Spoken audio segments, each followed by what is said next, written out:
할렐루야. 우리 옆에 있는 분들과 인사합시다. 축복합니다. 내가 더 많이 사랑하겠습니다. 감사합니다. 오늘 성례식이 있고 오늘 또 제가 목회를 시작하고 제일 처음으로 우리 유아 세례를 주는 날이에요. 이 날을 제가 굉장히 기다려왔고 며칠 전부터 가슴이 막 떨리더라고요. 그래서 주원이 페이스북을 통해서 자리나 사진도 내가 좀 이렇게 보고 그랬어요. 모세가 보니까 아직 좀 서툴러요. 아빠가 안고 있는데 목이 이렇게 휘어져가지고 내가 저러면 안 되는데 애기는 모세 목을 잘 받쳐줘요. 목이 생겨요. 또 시간이 지나다 보면 더 이제 익숙해집니다. 오늘 이 말씀 중심에서 철든 인생을 만드는 거룩한 영적 수단, 철든 인생을 만드는 거룩한 영적 수단이라는 제목으로 하나님 말씀 증거하겠습니다. 지난 2016년 7월 11일 방송된 KBS 안녕하세요 라고 하는 프로그램이 있습니다. 그 프로그램에 한 철부지 남편이 소개되었습니다. 연예 전문기자 이지영 씨에 의하면 이 남편은 결혼 후에 3년 동안 회사를 10번 넘게 그만뒀다고 합니다. 또 한 달 반 이상을 다닌 직장이 없다고 합니다. 벌지도 못하면서 한 번은 술값으로 200만 원을 한꺼번에 쓰기도 한다고 합니다. 한숨을 쉬면서 어두운 얼굴로 사연을 공개하는 그 아내를 보면서 참 남의 일 같지 않았습니다. 이 아내가 말하기를 난 외출도 잘 못한다. 한 번은 친구 생일이라 나갔는데 거기까지 남편이 찾아와서 나 친구하고 약속 있어 나가야 되니 집에 가서 애보라고 했다고 합니다. 남편은 아직 내가 하고 싶은 일을 못 찾아서 그렇다. 이것저것 해봤는데 아직 못 찾았다. 나는 내가 쉬고 싶은 날 쉴 수 있는 직장이 좋다고 철없는 소리를 해댔다고 합니다. 그는 여름에는 워터파크도 가야 되고 겨울에는 스키장도 가야 된다.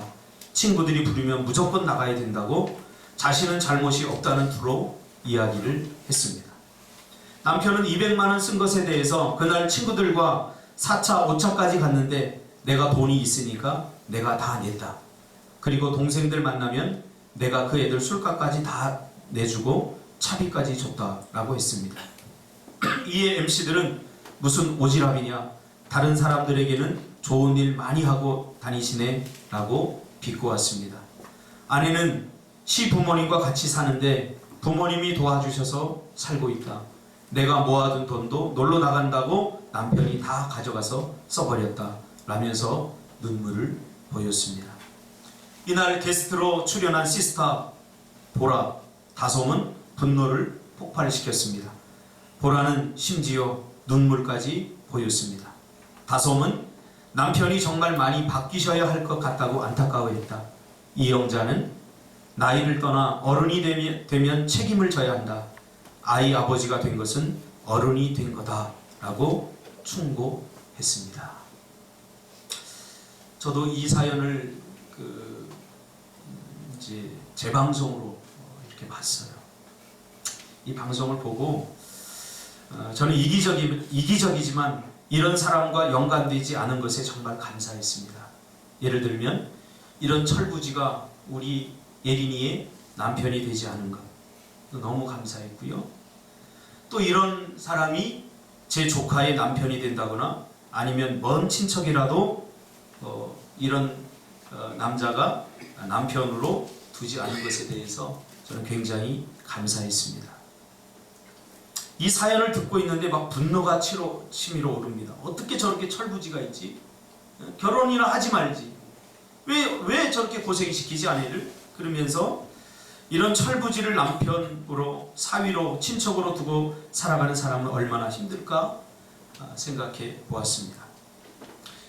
이런 일들은 신앙생활하는 그리스도인의 영적인 영역에서도 종종 발견될 때가 있습니다. 철부지 그리스도인. 하나님께서 예수 그리스도를 우리에게 제물로 주시고 십자가의 고통을 겪게 하심으로 우리를 구원해 주셨는데 우리는 아직도 그 십자가 사랑이 좋기만 하고 이 십자가 사랑이 그 은혜가 너무 감사하기만 해서는 안 됩니다. 이걸 자꾸 누리려고만 해서는 안 됩니다.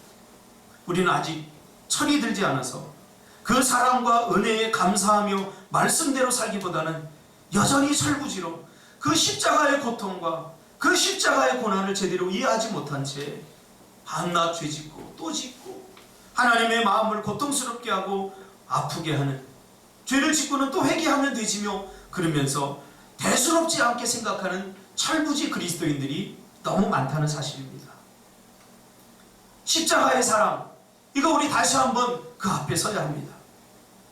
지금도 주님께서는 우리를 그 십자가의 사랑으로 사랑하시고 우리의 허다한 죄를 덮고 있습니다.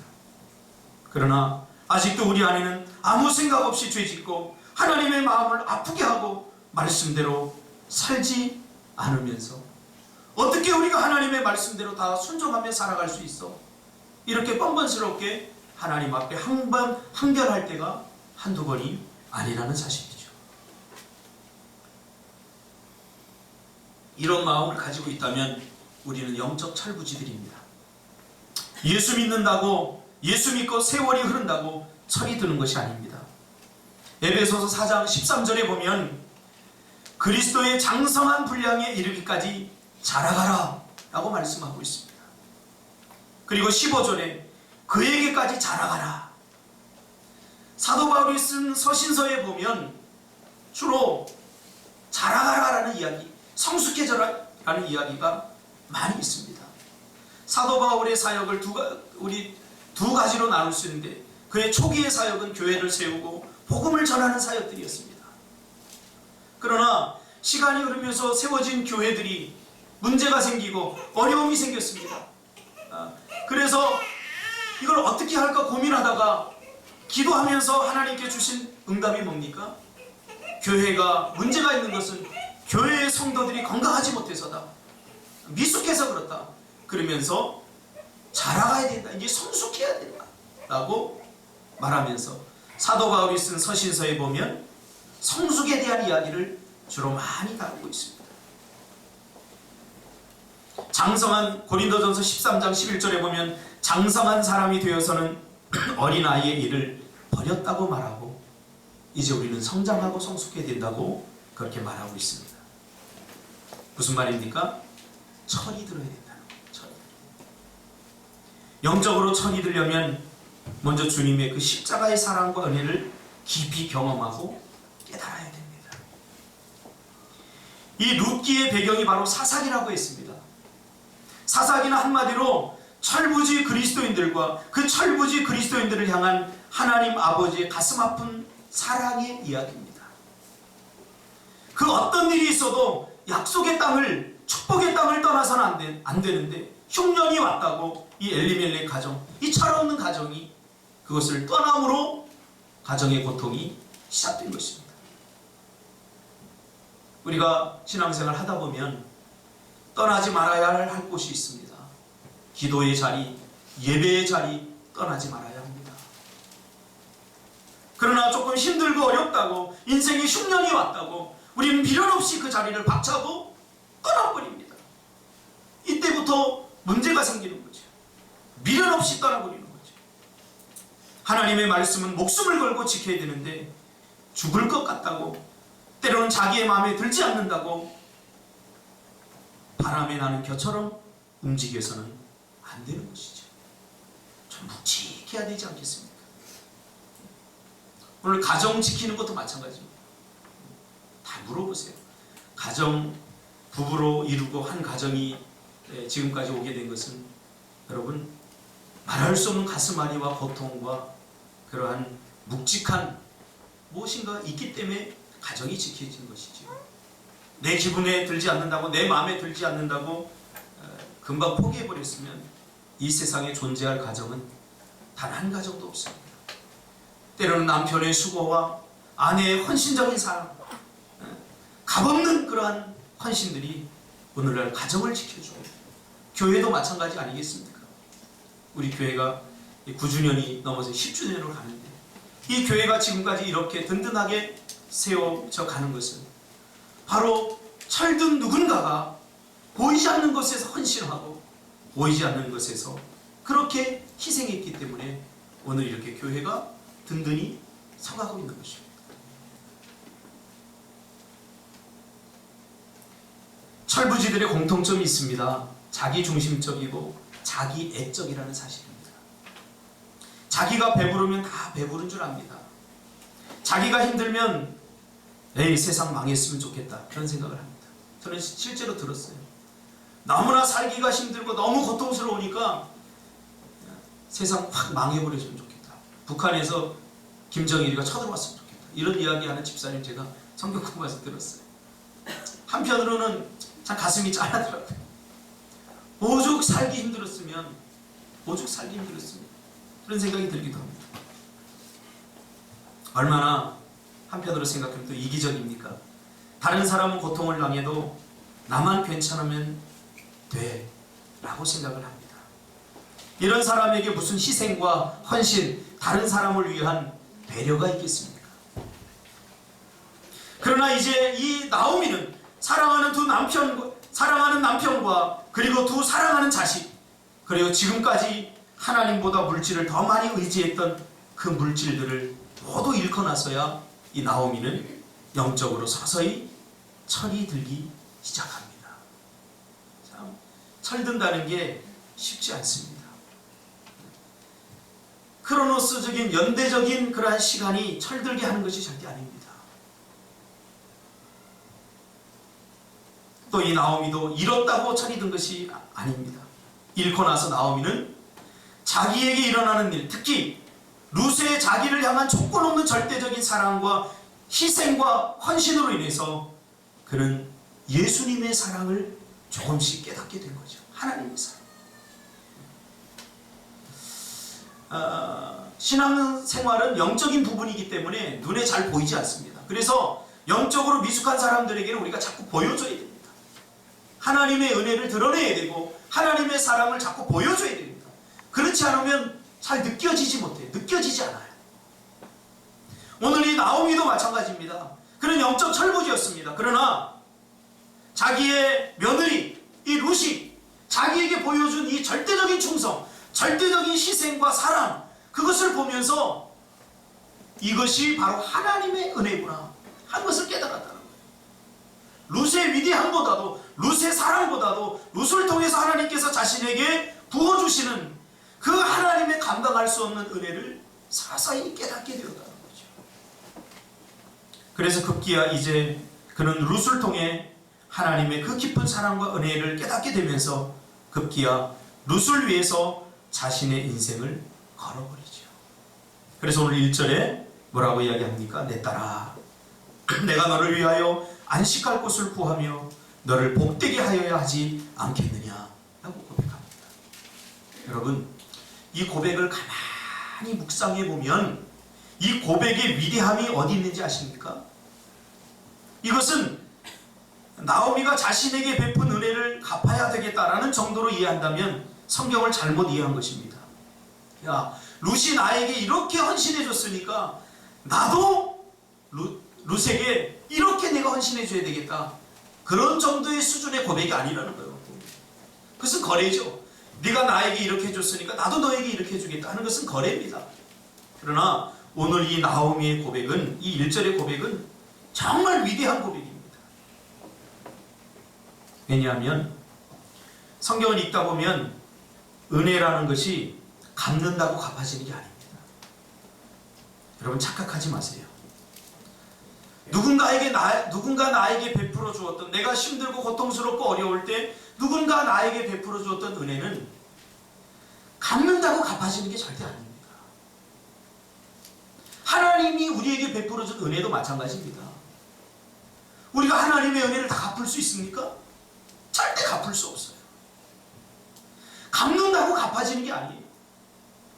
제가 요즘 은혜 버킷리스트를 작성하고 곰곰이 은혜 갚는 누구에게 은혜 받았나 이렇게 생각해 보니까 정말 제가 오늘 여기까지 있기까지는 수많은 사람들의 은혜가 있었어요. 가까이 있는 부모님으로부터, 또 우리 성도님들에게도 제가 은혜를 입었고, 또 저기 계신 우리 이영희 선교사님 부부에게도 제가 은혜를 입었고, 많은 사람들에게 은혜를 제가 입었어요. 갚으려고 하다 보니까 내 평생 다 갚을 수가 없어요. 어떻게 갚아요? 그때 그 순간 그 어려울 때 나에게 구원의 손길을 내밀고 나에게 용기를 주고 힘을 준 것, 내가 일평생 살아가면서 갚는다고 갚아지겠습니까? 보통 은혜 갚는다 그러면 우리가 돈 몇 푼 주고 은혜 갚는다고 그러는데 착각하지 마세요. 하나님의 은혜를 우리가 갚을 수 있습니까? 갚을 수 없어요.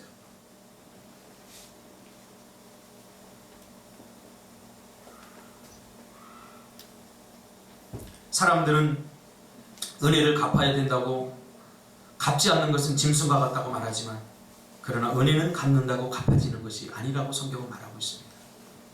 그러므로 은혜를 갚았다라고 말하는 자체가 모순입니다. 그리고 나는 은혜를 갚았어 라고 말하는 사람도 교만한 것입니다. 어떻게 은혜를 갚을 수 있습니까? 내가 죽을 일에 처했는데 그 목숨을 구해준 것, 무엇으로 갚을 수 있어요? 그런 은혜를. 내가 정말로 힘들고 어려울 때 나에게 돈 10만 원 빌려준 사람, 다음에 내가 잘 될 때 그 사람에게 10만 원 주면 그게 갚은 겁니까? 아닙니다. 그런 식으로, 그런 싸구려 발상을 해서는 안 됩니다. 우리가 신앙생활도 마찬가지입니다. 하나님의 은혜를 우리가 갚는다고 하는 것 자체가 이게 참 얼마나 어리석은 일인지 모릅니다. 그러므로 은혜라고 하는 것은 어떤 한순간의 보답과 내가 그에게 어떤 물질적으로나 정신적으로 보상의 춤으로 갚는 것이 아닙니다. 그럼 갚을 수 없으면 어떻게 됩니까? 성경은 평생 그에게, 은혜 받은 그에게 감사하는 마음을 가지고 그에게 일평생 고마움을 표현하면서 살라고 말하고 있습니다. 제가 부교육자 때 한 집사님이 저에게 눈물을 흘리면서 자신의 가문의 가정의 이야기를 하더라고요. 이 남편이 둘째인데 이 부모님이 중풍으로 쓰러졌어요. 쓰러져가지고 이 부모님을, 이 아버지를 모셔야 되는데 장남이 한 10년을 모셨어요. 장남이 10년을 모시고 또 힘드니까 이 둘째가 한 5년 정도를 모셨어요. 근데도 안 돌아가시고 점점 상황은 악화되니까 이제 둘째가 나 못 모시겠다, 나만 자식이냐 그랬다는 거예요. 그러면서 한 얘기가, 나만 자식이냐, 나는 할 만큼 했다고. 나 할 만큼 했어. 나 장남도 아니잖아. 나 차남이잖아. 근데 5년을 모셨지만 나 할 만큼 했잖아. 그랬다는 거예요. 제가 그랬어요. 가슴이 아팠어. 집사님, 부모님의 은혜를 갚을 수 있나요? 도대체 얼만큼 했다는 거죠? 할 만큼 했다는 게 뭐예요? 할 만큼 했다. 평생 갚아도 갚지 못하는 게 부모님 은혜 아닙니까? 하나님 은혜도 마찬가지 아닙니까, 여러분? 교회 생활하다 보면 때로는 그런 사람들이 있어요. 나 교회 할 만큼 했어. 아니 도대체 얼만큼 했다는 거예요? 그런 소리 들을 때마다 가슴이 너무 아파요. 우리는 하나님 앞에 평생 해도 갚을 수 없어요. 하나님이 우리를 십자가로 구원해 주셨는데 그 은혜를 정말로 깊이 깨닫는 사람이라면 어떻게 하나님의 은혜를 내가 갚았다라고 말할 수 있죠? 갚을 수 없는 거죠.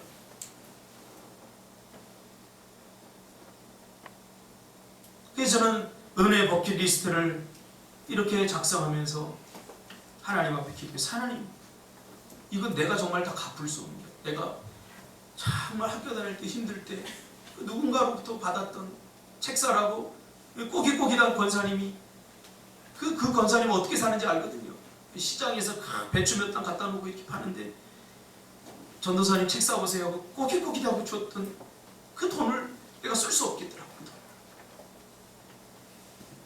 여러분이 지금 여기까지 온 것은 다 은혜 때문입니다. 이 세상을 살아가는 두 부류의 사람이 있습니다. 우리 그리스도인들에게도 은혜의식에 붙들려 살아가는 사람이 있고 죄악에 붙들려 살아가는 사람이 있습니다. 죄악에 붙들려 살아가는 사람은 내가 다 했어.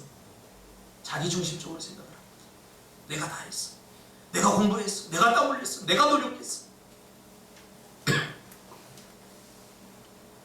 갚을 수 없는 은혜를 경험했는데 갚았다고 하니 이 얼마나 황당한 일입니까? 오늘 이 나오미의 고백의 위대함이 거기 있습니다. 루사, 네가 나에게 베풀어준 은혜, 그거 내가 갚을 거야. 이게 아니라 갚을 거야. 그게 아니라 일평생 나는 너를 위해 죽을 거야. 그 고백이에요. 이 고백이 얼마나 위대한 고백입니까? 평생 갚겠다는 거예요. 왜? 은혜는 한순간 일순간으로 갚을 수 없기 때문이죠. 갚아지지 않는 은혜를 경험하고 갚았다고 우겨서는 안 됩니다. 성경은 이것을 한마디로 아주 간결하게 표현하고 있는데 빚진 자 의식이라고 설명하고 있습니다. 빚진 자 의식. 우리는 평생 갚아도 다 갚을 수 없는 하나님께 빚진 자들 아닙니까? 할렐루야. 이 빚진 자 의식을 가지고 우리가 하나님 앞에 해야죠. 하나님 앞에 요만큼 하고는 하나님 왜 기도 응답 안 하는 거예요? 나 꿈틀기에 이렇게 헌신하고 이렇게 봉사하고 내가 정말로 이렇게 헌금하고 이렇게 내가 헌신했는데 하나님 왜 나에게 기도 응답 안 해줘요? 왜 나에게 이렇게 대합니까? 그러면서 빚진 자 의식, 은혜 의식을 잃어버리고 자기 분깃을 요구합니다. 마치 탕자처럼. 하나님 내가 이 정도 했으면 나에게 이런 복을 주셔야 되는 거 아닙니까? 내가 이렇게 했으면 나에게 이렇게 하나님 대해 주셔야 되는 것 아닙니까? 하나님 왜 이래요? 그러면서 자기 분깃을 요구할 때가 한두 번이 아니지 않습니까? 그래서 사도 바울은 로마서 1장 14절에서 이렇게 고백하고 있습니다. 헬라인이나 야만인이나 지혜 있는 자나 어리석은 자에게 다 내가 빚진 자다. 무슨 말입니까? 그 사람들에게 사도 바울이 빚진 적이 한 번도 없어요. 그러나 예수님께서 자신에게 베풀어 주신 그 갚을 수 없는 은혜를 생각하니까 하나님께서 주신 이 모든 사람들이 다 자기가 갚아야 될 그런 빚진 인생임을 깨닫게 된 거죠. 마태복음 18장 21절 이하에 1만 달란트 빚진 자도 나옵니다. 얼마만큼 용서해야 됩니까? 7번 용서하면 되겠습니까? 아니다. 70번씩 7번 해야 된다. 무슨 말이죠? 평생 갚을 수 없다는 거예요. 빚진 자 의식을 가지고 우리가 살아가야 된다. 하나님께 진 빚은 하나님이 사랑하는 사람들과 그 일들에 평생 갚으면서 우리가 살아야 됩니다. 그러므로 우리는 언제부터 영적으로 철이 들기 시작하는가? 바로 이 갚을 수 없는 은혜를 주신 그 십자가의 사랑을 영원 깊숙이 깨닫게 될 때, 요즘 저는 문득 저희 돌아가신 어머니가 많이 생각이 나요.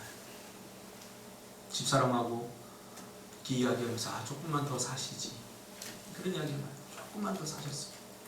정말 저희 어머니가 치매가 오고 그리고 고통당할 때 제가 목회 초기거든요. 1년 2년 3년. 그때는 월세도 못 내고 뭐 전기세도 낼 수도 없고 돈 100원, 전기세 9,900원이 나오면 그거 낼 돈이 없어서 전기세 용지 받아갖고 벌벌 떨고 그럴 때, 그러니 뭐 내가 해줄 게 뭐가 있겠어요.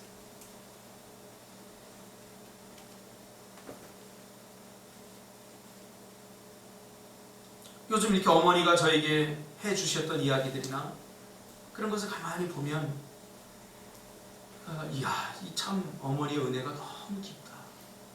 너무 깊다. 한 번은 40일 금식 기도를 하셨어요. 금식 기도. 여러분 40일 동안 아무것도 먹지 않고 기도만 하는 거예요. 40일 동안. 저희 어머니가 좀 이렇게 좀 한 84kg 이렇게 나갔거든요. 할렐루야. 성격이 좋은 살찌입니다. 근데 40일을 하고 나니까요, 제가 이렇게 들었어요. 44kg 될 것 같아요. 이렇게 오셔가지고 이렇게 들었어요.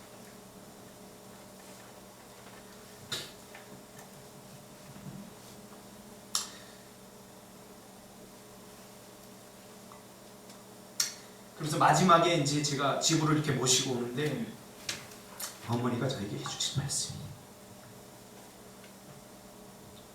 왜 이렇게 고생하고 40일 동안 그 굶어가면서 기도를 했냐고.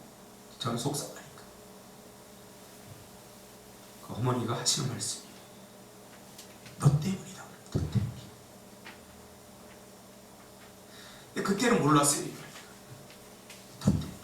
너 앞으로 목회해야 되는데 내가 너 보니까 성격도 더럽고 다혈질이고, 말은 안 했지만 그런 마음이 다 포함되어 있고, 제가 얼마나 다혈질이고 얼마나 성격 더럽고, 근데 이 아들을 목회를 하려고 보니까 이거 내가 철부신 거예요. 내가 깨닫지 못하는 거예요. 제가 어려움이 있으면 어머니한테 엄마 이거 이렇게 어떻게 해야 되지? 그러고 저희 어머니는 항상 하는 얘기, 기도해야지. 이렇게. 그럼 제가 화를 내요. 아니 왜 답이 기도밖에 없냐고. 기도하면 뭐가 나오지도 않는데 왜 자꾸 기도하라고 그러냐고. 나는 어머니같이 신앙생활 안 하겠다고. 그러면서 어머니의 마음을 아프게 한 적이 한두 번 아니에요. 그럼 어머니가 야 너 그래도 하나님한테 혼나. 그러면 또 뻔뻔스럽게 뭐라고 그러는 줄 아세요? 제가 얼마큼 혼낼 건데 하나님이 뭐 나 목숨 가져가면 나 죽으면 되지. 그러면서 하나님의 마음을, 어머니의 마음을 아프게 했던 거예요. 내가. 근데 지금 보니까 참 그 어머니가 이 부족하고 이 철없는 철부지를 위해서 이게 그냥 눈 감을 수 없는 거예요. 그러니까 40일 금식 기도를 하면서 그렇게 하신 거예요. 제가 오늘 목회를 하는 건요, 저 때문이 아니에요. 제가 늘 고백하잖아요. 여러분, 저를 가까이서 들여다보면 실망할 것들이 굉장히 많습니다. 굉장히 나쁜 사람이에요. 그러나 하나님께 주신 은혜로 내가 하는 거예요. 이걸 어떻게 갚냐 말이에요. 이걸 어떻게 내가 40일 금식 어머니를 위해서 하면 갚을 수 있습니까? 절대 갚을 수 없어요. 하물며 예수님께서 우리에게 주신 이 은혜를 우리가 도대체 어떻게 갚는다는 말이에요. 적어도 우리는 뻔뻔하게 모른 척하고 살아서는 안 돼요. 여러분, 선교지에 성경고 보내는 거 이거 갚는 거 아니겠습니까? 아, 나 돈 없어. 여러분, 솔직히 한번 다 틀어놓고 우리 쓸 거 다 쓰잖아요. 우리 쓸 거 안 써요? 헌금할 돈이 없다는 것은 내 쓸 돈에서 다 쓰고 남은 돈으로 헌금하는데 그거 없어서 못하는 거 아니에요? 우리 쓸 건 다 쓰잖아요.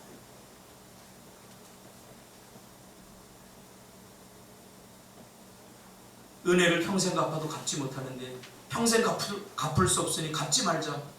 이래서는 안 돼. 이거 배은망덕한 사람들이에요. 두렵돈 하나라도 하나님께 드리는 심정. 하나님 앞에 이 은혜의식을 가지고 살아야죠.